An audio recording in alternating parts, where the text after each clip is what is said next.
What's up guys and welcome. You are watching Fazi Fitness. My message to Martin Fitzwater is this. You're a great bodybuilder. You've won a lot of shows. People are going to scrutinize how you act. And when you touch somebody's phone, that can be considered some type of assaulting, okay? Don't do it. So this is the first official response to that Martin Fitzwater versus Gal situation that transpired at this year's Prague Pro, the one that we saw at the post down, where Martin was seen confronting Giles. Now we still do not know Martin's side of the story, as the people in his camp, they keep on insisting that there is more to this story other than Giles picking Chris Bumstead as the winner over Martin back in 2024. So let's just assume that there is more to this story than what Giles Tiger told us. While Terrick, who is also a judge at Mr. Olympia, him putting out this response out there in public, this could create some problems for Martin Fitzwater in the future. If you want to say, hey man, if you want to talk trash to me, talk to my face, hey, people are going to say it's just Martin defending himself. At the moment you start touching people or touching items that belong to people as they're holding, you're crossing a line. You're going to get some guys that might retrieve and say, hey, I don't want to deal with that. But you might get some guys that are willing to engage. You might get some guys that have more than a phone with him. And you know, as big as you are, I've seen bigger guys and they lay flat, horizontal, because they thought they were too big. Be careful. Because the thing is, he has to be a bit more composed and possibly ignore all the negative talk, the negative noise, and just block that out. Because the thing is, this wasn't the first time Martin acted a bit impulsively. Now some of you guys must remember this and his harsh comments towards Nick Walker a few years ago and also towards Andrew Jack when the judges picked them as the winner at the Arnold UK back in 2022. And if I'm not mistaken, Martin came in fourth at that show behind Andrew, Patrick Johnson and James Hollingshead. So as Terrick said, Martin is an awesome bodybuilder. The way he came up from 2022 to 2024 and this year, he has been one of the most competent and consistent bodybuilders of this current era. He's arguably the best bodybuilder among all the young guys right now, and he can go all the way to the top. But this type of behavior that might come under some scrutiny by the judges if he keeps on acting the same way in the future too. Now, in a way, it's kind of unfortunate that Prague 2025, that was the best day of his life, arguably his best physique ever. I mean, the guy beat a former Olympia champion who outweighed him by almost 65 plus pounds, and his own act that kind of took away from that victory. Now the thing to notice here is that why did they take such a long time to make an official statement? Were they expecting an apology from Martin? And when he did not do that, they had to put it out there in public. Well, Martin is a guy with an awesome future. He might be a future Arnold champion too. And majority of the bodybuilding fans, they still believe that Big Romy, he was penalized big time because he skipped the Pittsburgh Pro guest posing that one year when he was the reigning Olympia champion.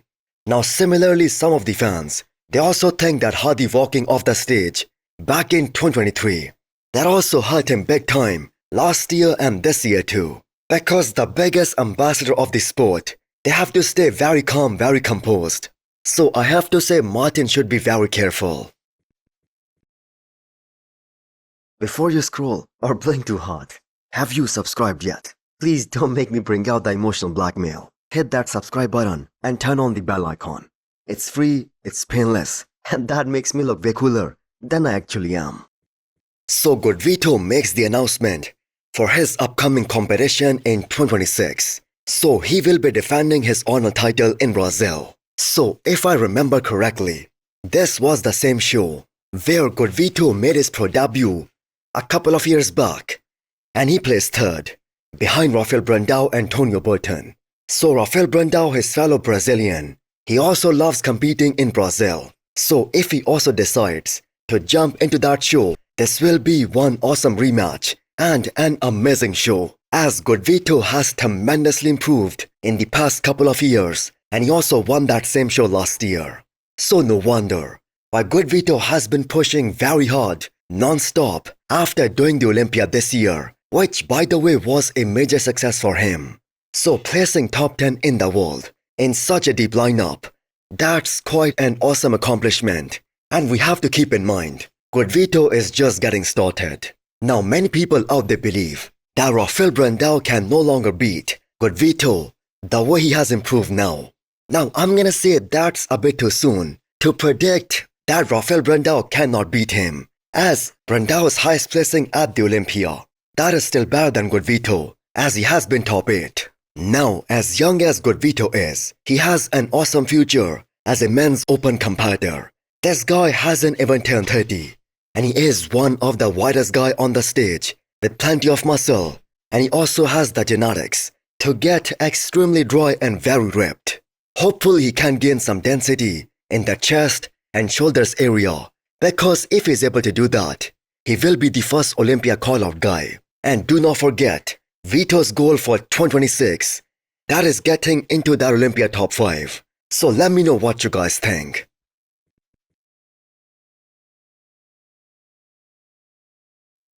The France Pro winner Danilovs Sergey, he's arguably the biggest bodybuilder in the world, the biggest freak in today's era. So he dropped a bombshell while talking to Larry Wheels, claiming that he was on 100 IUs of growth hormone in the past. So this has to be one of the most outrageous number I have ever heard in the entire bodybuilding.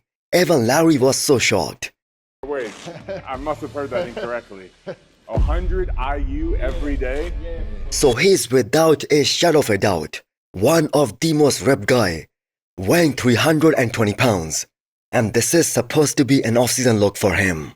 Now, as excited as this all makes us for his Olympia debut in 2026, let's just all hope that he stays healthy, because he must be running quite high amounts of gear and the PEDs to stay this lean and this round, and that too at the peak of his off-season.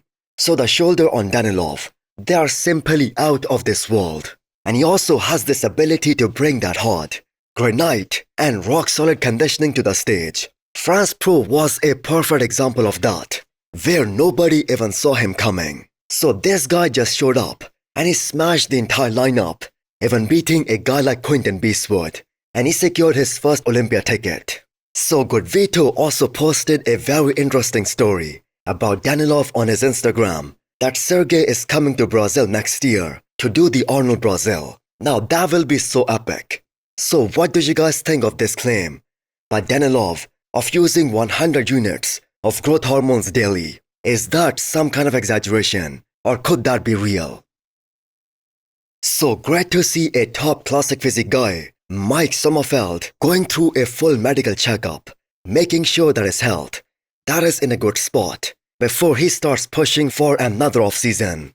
So this would encourage more young up-and-coming bodybuilders to be more mindful of their health, because the thing is, their status as a pro bodybuilding, that does involve a lot of risk.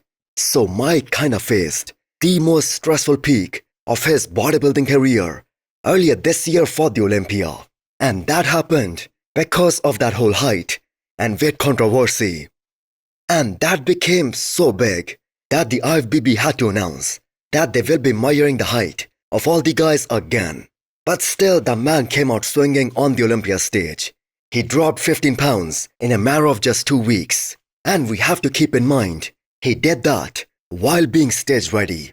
And this can only be comprehended by some guys who went through a full serious contest prep. So based on the Olympia results, where Mike lost to Ramondino by just 1 point, he's still the biggest challenge to Ramondino for next year too. So if Mike's health, that is in a good condition, in a good spot, then we might see him compete at the upcoming Arnold and become a 2 times Arnold champion. So with the new weight restriction, he cannot afford to have a long off season. He cannot grow beyond a certain point, a certain limit. So going for another Arnold, that will be an awesome strategy for him. So hit the thumbs up button if you liked the video and smash the subscribe button if you wanna come back for more. Thanks for watching.